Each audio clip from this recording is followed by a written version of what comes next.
Good morning student. आज पढ़ेंगे part 2 Lhasa की ओर। इस पाठ में यात्रा वृत्तांत है। हमारे हिंदी साहित्य में 11 विधाएं होती हैं, जिसमें एक विधा यात्रा वृत्तांत होती है। यात्रा वृत्तांत मतलब लेखक जिसमें यात्रा का वर्णन करता है। इस तरह यात्रा वृत्तांत में लेखक ने अपनी यात्रा का हर वो पल का वर्णन किया जो उनके अनुभव के अनुसार बुरा या अच्छा था। इस पाठ में लहासा की ओर में राहुल जी ने अपनी पहली तिब्बत यात्रा का वर्णन किया है। उस समय भारतीयों को तिब्बत यात्रा की अनुमति नहीं थी, इसलिए उन्होंने यह यात्रा भिखमंगों के वेश में की। तिब्बत एक पहाड़ी प्रदेश है, जिस कारण यहाँ बर्फ़ पड़ती है।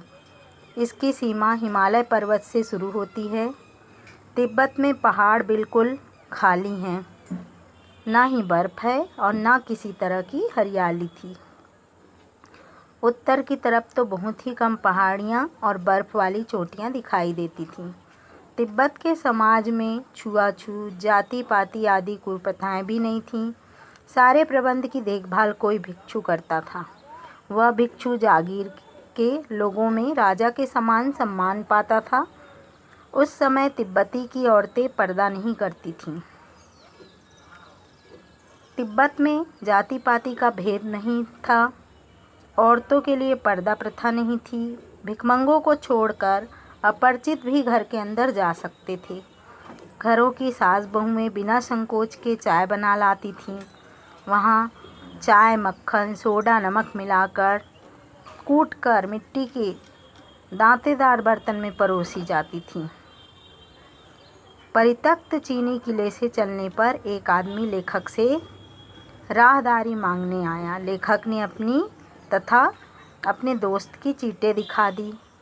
इस तरह परिचय पाकर लेखक को आखिरी गांव में ठहरने की उचित जगह मिल गई।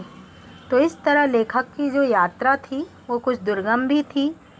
पहले जब लेखक आए तब उनका अनुभव कुछ और था, और बाद में उस स्थान के बदलने के परिवर्तन को लेखक ने बताया है। जब तक आप यात्रा वृत्तांत स्वयं रीड नहीं करेंगे तब तक आपको ये पाठ समझ में नहीं आएगी।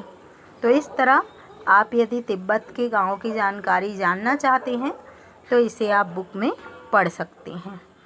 अब मैं आपको आधे क्वेश्चन आज भेजूंगी, जिसको आपको कॉपी में लिखना है, और आधे क्वेश्चन आपको दूसरे दिन दूसरे उसमें मैं भेजूंगी, जिसको आपको सेकंड चैप्टर कंप्लीट करना है। धन्यवाद।